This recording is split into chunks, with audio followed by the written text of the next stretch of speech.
Dalam hal religiusitas, Indonesia emang nggak ada duanya. Bahkan ngalahin negara-negara yang konstitusinya emang berlandaskan agama. Terbaru, Indonesia menempati urutan pertama sebagai negara yang menganggap penting pemimpinnya religius dan seagama. Posisi pertama diperoleh Indonesia setelah 90% warganya menganggap penting pemimpinnya religius dan seagama. Urutan kedua ditempati Brunei Darussalam dengan persentase 89% dan ketiga ditempati oleh Filipina dengan 88%. Negara lain yang masuk dalam 10 besar kelompok ini secara berurutan ada Malaysia, India, Kenya, Sri Lanka, Nigeria, Afrika Selatan, dan Ghana.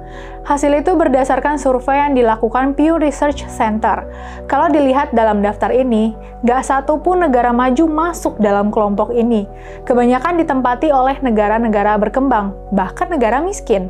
Di Indonesia, pemimpin religius dan seagama selalu menjadi isu penting di setiap pemilihan umum, baik saat pemilihan legislatif seperti DPR dan DPRD, maupun pemilihan eksekutif seperti presiden dan wakil presiden, gubernur, bupati, dan wali kota.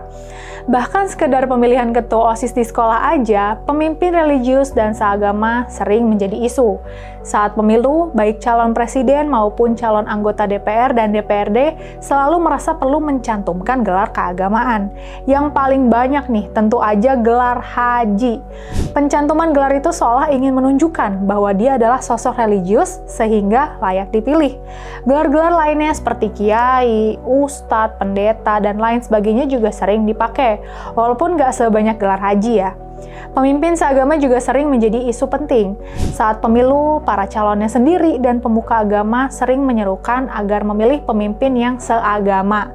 Alasannya, pemimpin seagama akan menjamin aspirasi agamanya, menjamin imannya, dan lain sebagainya. Gara-gara ini, Indonesia pernah mengalami kondisi yang buruk terkait toleransi. Masyarakat sempat terpecah karena isu identitas yang digulirkan oleh salah satu pasangan calon gubernur. Ini terjadi pada Pilkada DKI Jakarta tahun 2017 lalu. Saat itu, Basuki Cahayapurnama atau Ahok yang beragama Kristen dan Anies Baswedan yang beragama Islam bersaing memperebutkan posisi Gubernur Jakarta.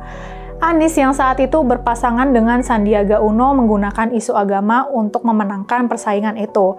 Tim kampanye dan pendukung Anies menyerukan agar tidak mensolatkan orang-orang Islam yang memilih Ahok.